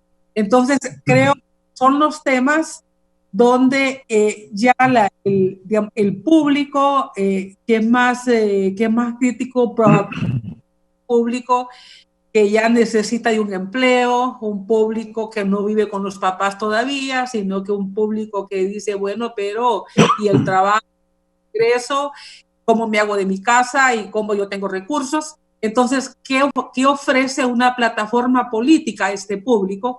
Ahí es donde creo que va a estar probablemente el estancamiento de algunos o si va a ser suficiente este discurso que se ha mantenido, digamos, un discurso sin planteamiento, una crítica sin propuesta. Entonces, creo que esas son las dudas que este proceso va a ir generando. Sería inédito, finalmente, para hoy ir con el abogado Pinedo Alvarado y el Partido Nacional. Sería sorprendente. ¿Tiene Narrala posibilidades de ser presidente para usted, doctora Julieta Castellano? Bueno, yo creo que con las condiciones que estamos viendo de participación y con recursos y con esa ley electoral que no tiene una base de un tope o un mínimo básico, sino que la mayoría simple es la que gana. Yo creo que todos los candidatos que tienen más allá de 900,000 votos pueden ganar dependiendo de la participación que haya. En ese sentido, si vemos el caudal electoral, cuántos votan en Honduras y si se divide entre 4, hay que pensar también en los nuevos electores. De las elecciones del 2017 a esta parte, hay un porcentaje importante de hondureños que ya cumplió 18 años, que probablemente se interese por ir a las urnas y también va a ser un voto importante. Creo que los jóvenes, cómo están viviendo su época, también cuenta. Es una juventud con pocas expectativas, una juventud que quiere irse del país y responsabilizan, obviamente, y tienen razón de hacerlo, digamos, responsabilizan a los políticos del país que tenemos, responsabilizan a la clase política de los problemas del país, de la inseguridad, de la falta de empleo, de la falta de oportunidades. Entonces, todo el que ha gobernado, y especialmente los que han gobernado los últimos años, tienen el señalamiento de todas aquellas personas que están viendo los problemas del país. Entonces, en ese sentido, el que menos opción tiene de recibir la preferencia del electorado en ese análisis es el Partido Nacional, porque estamos hablando de 12 años de gobierno con problemas que no se han podido resolver unos y otros se han profundizado. Entonces, en ese sentido, ¿quién tiene la mayor desventaja en una campaña electoral? ¿Qué va a ofrecer un partido que ha estado en el poder 12 años? ¿Qué va a decir? Yo voy a cambiar las cosas. Sí, pero 12 años, ¿por qué no las cambió? ¿Por qué se profundizó la corrupción? ¿Por qué la pobreza ha aumentado? ¿Por qué la deuda ha aumentado? Entonces, en ese sentido, la tiene mucho más difícil, tiene mucho más ventaja de hacer una campaña propositiva los que no han gobernado, porque no tiene el peso de haber tomado decisiones que nos tienen en la condición que los tienen. ¿Quién ha concesionado, quién ha autorizado los contratos tan onerosos de la energía eléctrica? ¿Quién ha concesionado los aeropuertos? ¿Quién ha distribuido las tierras, todos esos proyectos de las sedes? Entonces, digamos, todo eso, ¿quién es el responsable? Pues obviamente el partido que ha gobernado, ha tomado las decisiones. Entonces, ¿qué va a hacer este partido? ¿Va a hacer lo mismo o va a ser, digamos, diferente? Si va a ser diferente, ¿por qué no lo hizo antes? Entonces, esas son los temas de los que se puede aprovechar una oposición que sea realmente propositiva, que tenga planteamientos, y es lo que puede mover el voto hacia otros candidatos. Entonces, digamos, en ese sentido, por supuesto que hay gente que quiere que las cosas sigan igual. Probablemente la mayoría de los públicos, probablemente los beneficiados de los programas sociales, pero también hay una inmensa mayoría que quiere que las cosas cambien. Yo creo que mucho va a estar de qué tanto la oposición realmente logre unas propuestas y una alianza que sí parece que es necesaria, pero digamos igual, creo que si se divide el voto, si se fragmenta tanto, es un escenario bien impreciso quién va a ganar las elecciones. Sí, en el Partido Nacional se va a mantener el tradicionalismo, que llega a acuerdos internos y el partido no se divide, o esta vez que está Mauricio Oliva, presidente del Congreso, y Narri Tito Asfura, conocido como Papi a la Orden, alcalde de Tegucigalpa, que son los dos candidatos que se van a enfrentar en el Partido Nacional de Honduras, porque el doctor Oliva ha confirmado que va a ir a elecciones internas. ¿Qué va a pasar con el partido de gobierno, abogado Raúl Pineda Alvarado? ¿Y qué tanto peso tendrá la participación del Ejecutivo en lo que es, porque siempre pasa, aunque los presidentes dicen que no se meten, pero al final como miembros de partido buscan que su partido gane? ¿Qué va a pasar en el Partido Nacional, abogado? El problema del Partido Nacional se llama Orlando Hernández. No ha permitido que los candidatos o que los aspirantes se perfilen en un liderazgo individual y tengan autonomía. Si usted pregunta quién va a ser el candidato del Partido Nacional, le van a decir el que escoja el presidente Hernández. Yo he visto planillas tentativas, personas con las que ya se ha hablado, donde al menos uno de los candidatos, concretamente el que patrocina aparentemente el presidente, no ha puesto ni un diputado. A estas alturas del partido, y reitero, usted ha sido ministro, ha sido político, ha tenido experiencia, sabe que cuando surgen los candidatos, los presidentes se ven reposicionados. Ya no tienen el poder ni la influencia que tienen desde la óptica del poder y de los recursos que manejan. En el Partido Nacional no está pasando eso. Tiene el gran negociador, el gran decisor, el líder, el jefe. Bueno, yo a veces hago crítica a mi amigo Tito Asfura y le digo, no le diga jefe al presidente Hernández. Él se refiere a él como el jefe, lo que dice el jefe. No es que así le decían a Trujillo ahí en la Dominicana. Y ese tipo de cosas va a hacer que los candidatos, los aspirantes, carguen con ese lastre, que es un lastre radioactivo por diferentes razones. 4 elecciones ganadas ya son una expectativa difícil, que está condicionado a una agenda que marca la oposición. Aquí va a pasar lo que permita la oposición. Si la oposición se une, el Partido Nacional va a perder las elecciones. Si la oposición no se une, el Partido Nacional va a ganar las elecciones. Yo a veces siento que los políticos en el Partido Nacional llegaron tarde al reparto de inteligencia y que a estas alturas deberían estar trabajando por un candidato fuerte. Las elecciones internas no van a impactar, por lo menos a lo exterior, en un proceso de división. Es decir, el Partido Nacional es muy diferente a los otros partidos.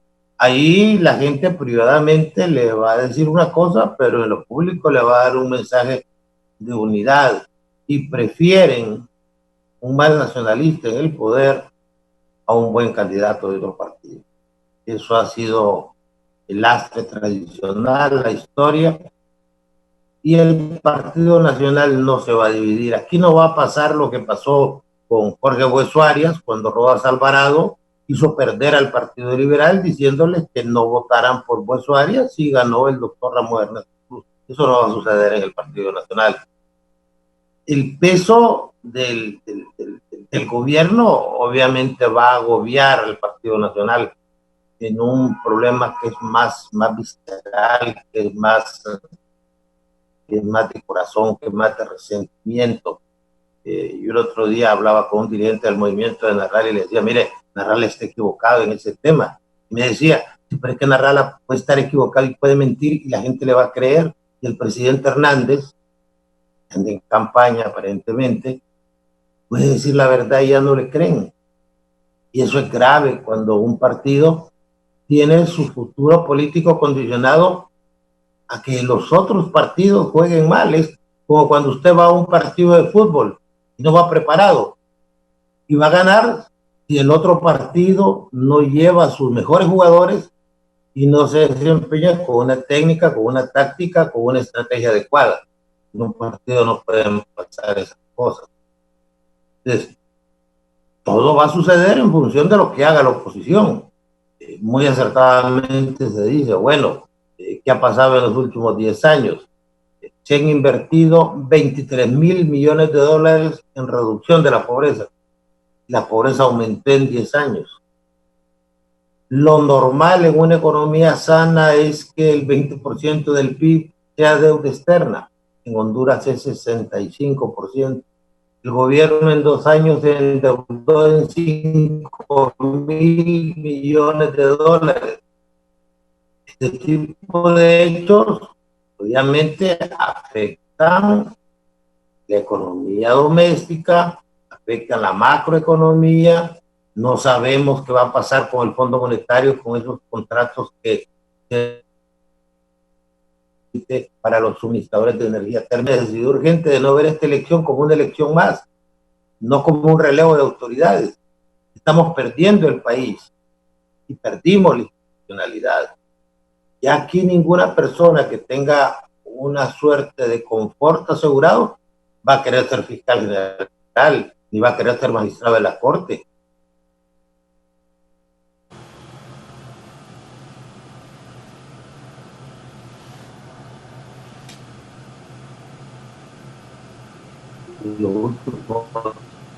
Entonces necesitamos un republicano y esto es lo que debe ser el objetivo de los políticos, mejorar el modelo republicano para que podamos salir adelante. El Partido Nacional va a ir con su mismo millón de masa crítica y depende de lo que haga la oposición.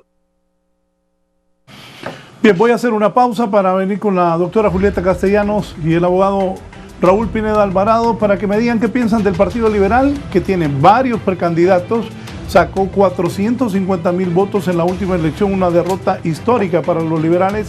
¿Y qué va a pasar con Libre? Xiomara había dicho de un boicot electoral porque no había nuevo censo ni nueva identidad, pero ya Jorge Calix hace unos días aquí mismo en Canal 11 anunció que Xiomara va por 5 movimientos de Libre y van a participar Nelson Ávila con su movimiento, Carlos Eduardo Reina con el de él y Wilfredo Méndez, quien ayer nombró a la esposa de David Romero, la periodista Lidia Díaz, como su candidata a alcalde. Bien, vamos a la parte final del programa. Doctora Julieta Castellanos, sus conclusiones y también hábleme de Libre. Xiomara Castro, Carlos Eduardo Reina, Wilfredo Méndez y el doctor Nelson Ávila serán los integrantes de las elecciones internas. Se habla que doña Xiomara es la gran favorita, pero ¿qué posibilidades tiene? ¿Puede haber alguna sorpresa en Libre o no en las internas?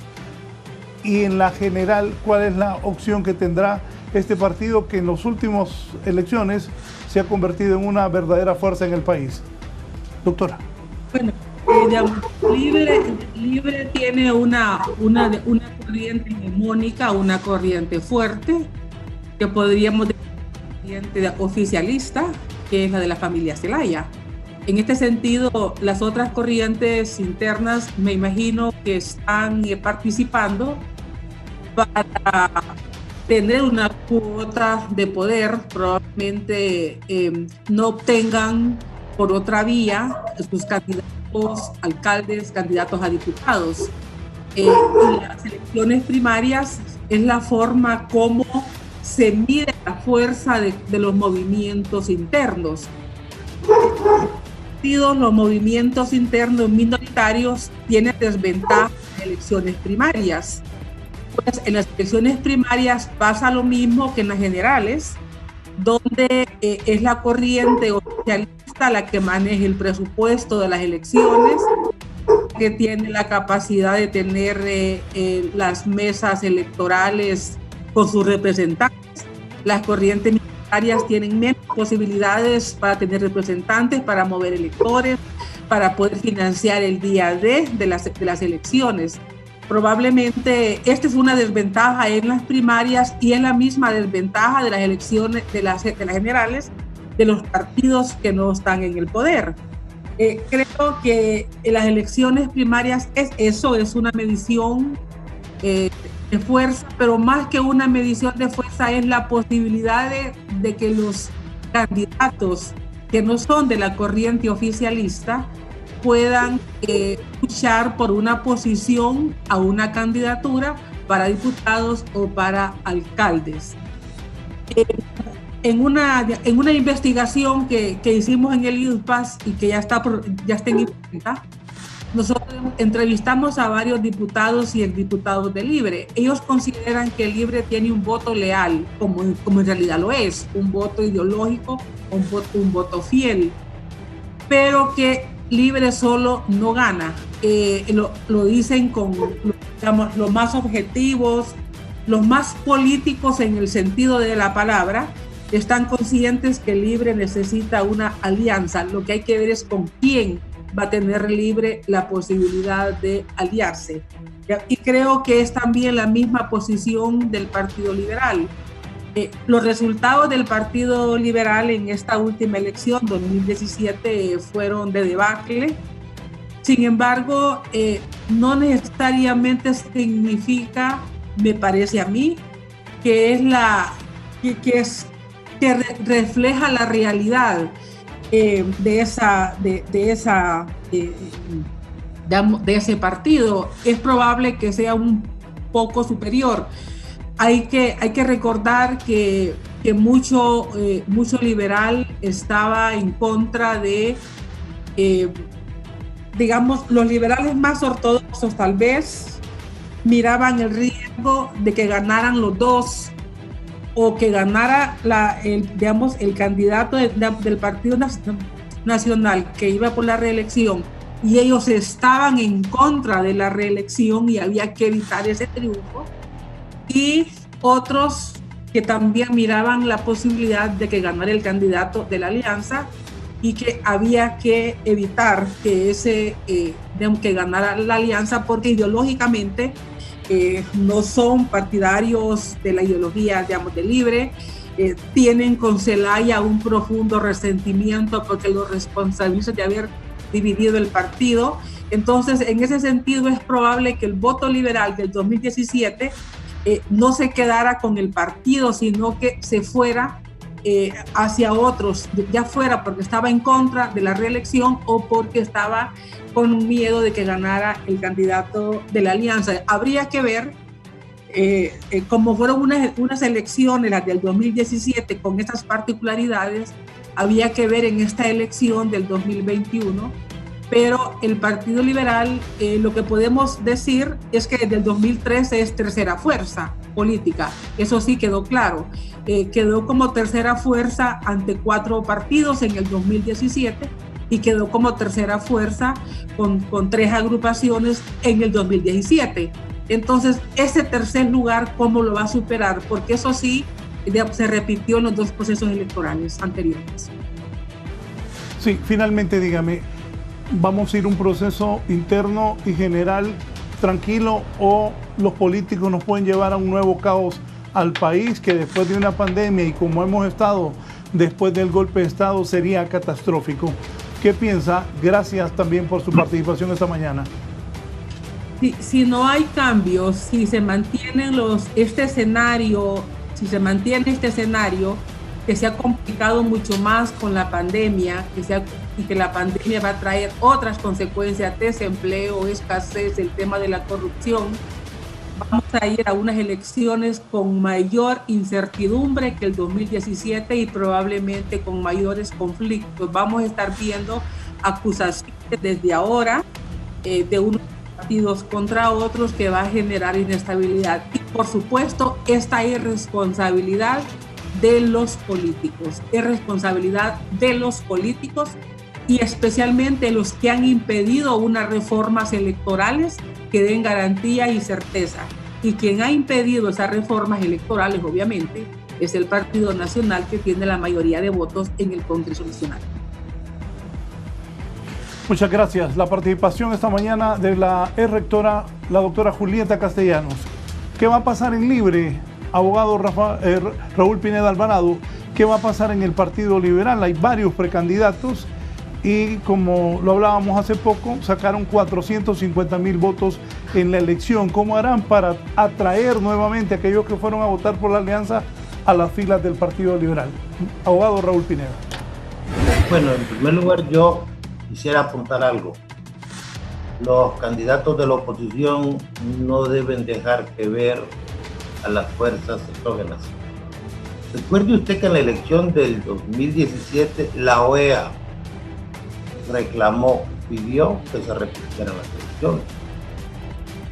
Sin embargo, vino el general Kelly y declaró que el presidente Hernández, el que había ganado, y apareció una señora de la Embajada Americana en el Tribunal Supremo Electoral y se atrevió a decir que el resultado electoral favorecía a Hernández.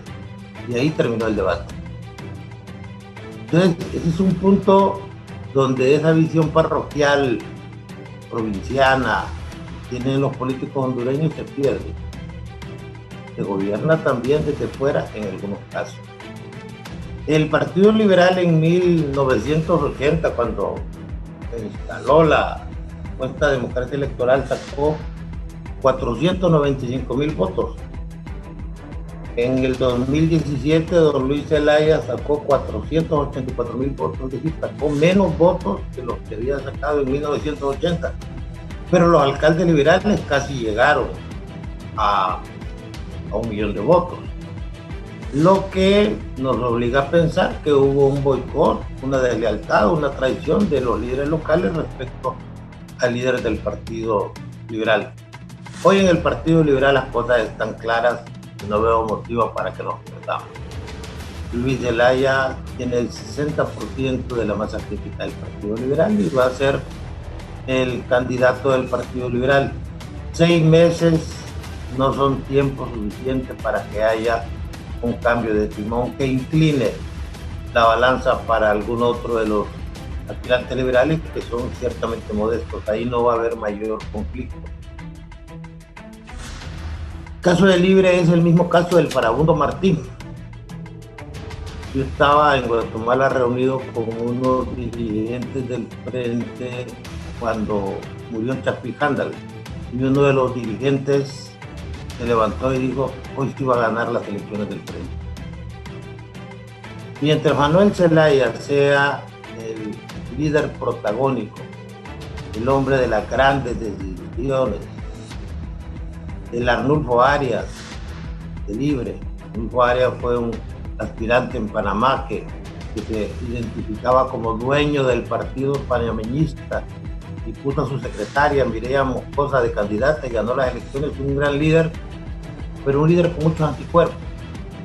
Mientras Luis Zelaya dirija libre no va a llegar a la presidencia. Pero se miran nuevos liderazgos frescos, liderazgos nuevos, que van a generar una transición que hacen que Libre se pueda convertir en el mediano plazo en una verdadera opción electoral.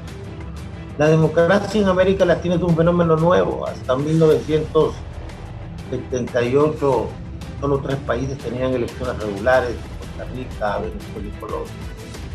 En Honduras tenemos que aprender a vivir en democracia y por eso necesitamos reformas políticas, no solamente una ley electoral. La ley electoral es el primer paso por una reforma política de verdad, que nos dé una democracia no como un objetivo, sino como un medio de lograr la dignidad del ser humano.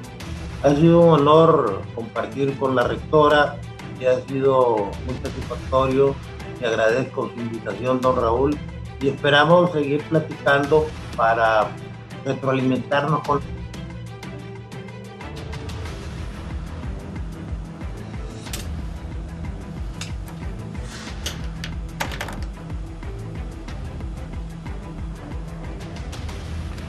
Bien, muchas gracias. Agradezco la participación de la rectora Julieta Castellanos y del abogado Raúl Pinedo Alvarado esta mañana en la entrevista de Canal 11. Vamos a un rápido resumen noticioso para cerrar la entrevista de esta mañana, que hemos tenido 2 excelentes analistas de la situación del país, Julieta Castellanos y Raúl Pineda, hoy miércoles 23 de septiembre ya. Los empleados y propietarios de bares, oigan bien, exigen reapertura de sus locales. Está en el portón de Copeco, me dice Giovanni Villalobos. Giovanni, adelante. Así es. Así como usted lo dice, licenciado Raúl Valladares, los propietarios y empleados de los bares están aquí exigiendo, ya que tienen varios meses de haber realizado el pilotaje para la apertura. Sin embargo, no ha habido respuesta muy buena. Usted es uno de los propietarios. Correcto, soy propietario, aparte de representante de Aprobar, y pues sí, tenemos aproximadamente 2 meses de haber presentado el pilotaje de bioseguridad, con las medidas pues que todo el mundo debe de conocer, pues la limpieza de los zapatos antes de entrar a un establecimiento, el uso de mascarilla, el dispensador con gel, los trabajadores, pues que los trabajadores deben de atender los trabajadores pues atienden con las caretas y con mascarilla, cosas normales que ahora todo el mundo debe entender. Bueno, también tenemos a otra de las señoras que ella da a conocer que los impuestos siguen siendo honrados por ustedes. Bueno, seguimos pagando impuestos, eso no lo perdonan, no nos dejan trabajar, pero sí hay que pagar impuestos, sí hay que pagar servicios públicos, hay que comer. Hábleme de qué impuestos son los que ustedes han seguido enterando. Pues el impuesto sobre la renta, que hay que pagarlo, ¿verdad? Yo ya lo pagué. El pago a cuentas, que ahorita el gobierno lo prorrogó, pero hay que pagarlo. Creo que en noviembre hay que empezar a pagarlo, que es por 3 meses. Entonces, hay que pagarlo. A la alcaldía hay que pagarle. Al Seguro Social, estoy retrasada con los pagos del Seguro Social porque sin cobrar, sin vender, ¿cómo voy a pagar? Mayra Salinas.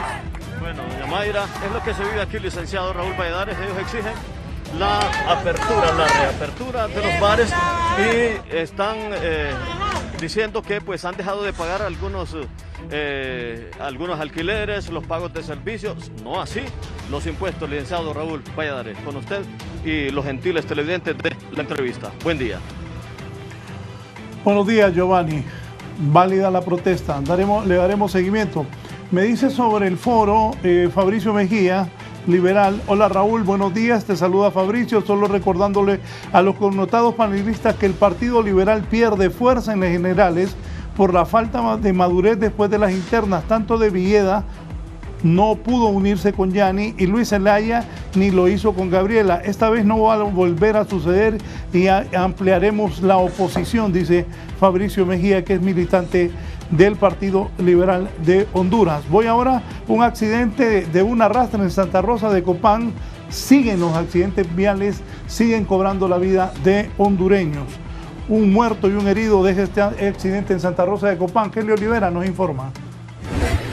Por supuesto exceso de peso, una rastra cargada de cemento perdió el control e impactó sobre una vivienda en el sector El Juguito, Santa Rosa de Copán. El conductor de la pesada unidad murió en el hecho, mientras el copiloto resultó herido de gravedad. En lo que va del año se reportan más de 700 víctimas producto de accidentes viales, entre estas muchas provocadas por vehículos de carga pesada, por lo que es urgente el control de parte de la Dirección Nacional de Vialidad y Transporte, así como de INSEP, para regular el control de peso, velocidades de los pesados vehículos, de igual forma las condiciones físicas y mentales de los conductores de rastras.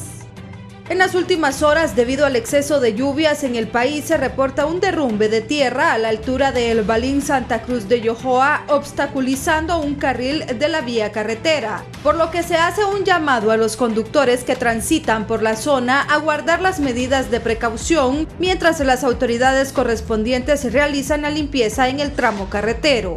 Para la entrevista, Kelly Olivera. Gracias, Kelly. Tomen sus medidas de seguridad ahí en la zona del Balín. Vamos al norte. Transportistas de carga amenazan con cerrar la frontera con Guatemala si no hay solución a la contaminación de basura. Llevamos varios años con esto de la contaminación de basura, pero ya los transportistas también están tomando acciones. Vamos, Gervin Díaz, adelante.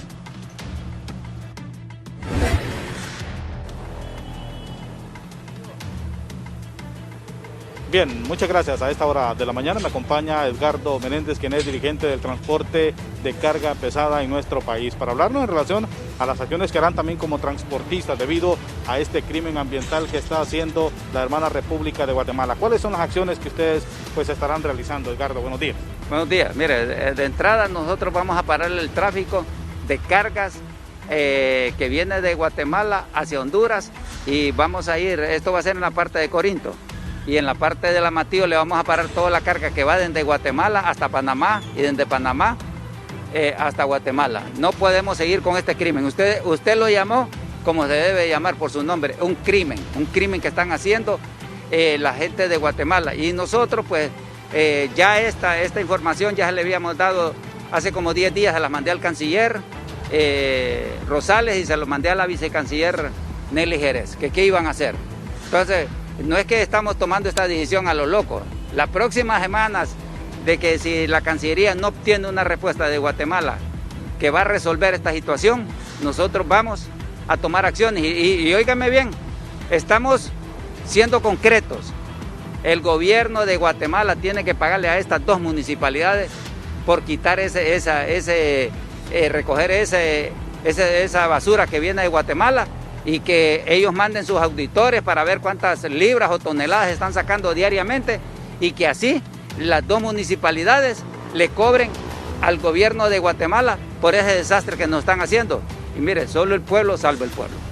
Si nos dice para cuándo están dando ustedes este ultimátum y qué fronteras, nuevamente, y nos lo repite por favor, se van a estar tomando.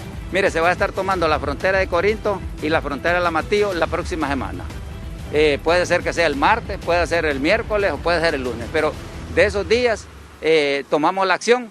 Si Guatemala no da una respuesta, que se hace responsable a contener que venga basura, y lo segundo es que pague el costo operacional que está causando el daño aquí en el país, porque no es justo que nosotros los hondureños estemos pagando estos impuestos. Y vuelvo a repetir y termino, solo el pueblo salva al pueblo. Bien, muchísimas gracias. Edgardo Menéndez, dirigente del transporte de carga, anunciándonos estas tomas que harán de frontera a partir de la próxima semana si no hay una respuesta concreta por parte de las autoridades del hermano país de Guatemala. Con este contacto vuelvo con usted. Llevamos varios años con ese problema. Ojalá que esta vez los hermanos de la República de Guatemala cumplan buscándole soluciones, porque es de verdad un desastre ecológico el que tenemos en la playa de Omoa, producto de la basura que viene del río Motagua de lo que es Guatemala. Nos vamos al cierre. Vamos a cerrar con la periodista Kelly Olivera. Hoy también han detenido ahí en Omoa Cortés a una pareja en posesión de euros, lempiras y dólares. Más de 300.000. Con este reporte de Kelly nos despedimos. Los invitamos a seguir en sintonía de Canal 11. Kelly. Mediante labores de inteligencia policial realizadas en las últimas horas, se logró el arresto en flagrancia de una pareja de hondureños que transportaba una fuerte cantidad de dinero en moneda nacional y extranjera. Agentes de la Dirección Nacional de Servicios Policiales Fronterizos y de la Unidad Transnacional de Investigación Criminal de la Dirección Policial de Investigaciones requirieron a los sospechosos en la aldea Tulián del municipio de Omoa. Los detenidos son un hombre de 41 años y su esposa de 38 años de edad, de profesión licenciados en Administración de Empresas, originarios y residentes del sector Cuyamel en Omoa. Al momento de ser requeridos, se les decomisó la siguiente evidencia: 305.914 lempiras en efectivo, en billetes de diferentes denominaciones, 2.290 dólares estadounidenses en billetes de diferentes denominaciones, 450 euros en billetes de diferentes denominaciones, 2 teléfonos celulares de diferente marca y modelo y un vehículo tipo pick-up marca Toyota modelo Hilux color gris metálico. La cantidad total del dinero decomisado asciende a 375.299 lempiras, de los cuales se investigará su procedencia. Los sospechosos y la evidencia ya fueron puestos a disposición de la fiscalía correspondiente y serán ellos los que determinen qué prosigue en su causa legal por el supuesto ilícito de lavado de activos. Para la entrevista, Kelly Olivera.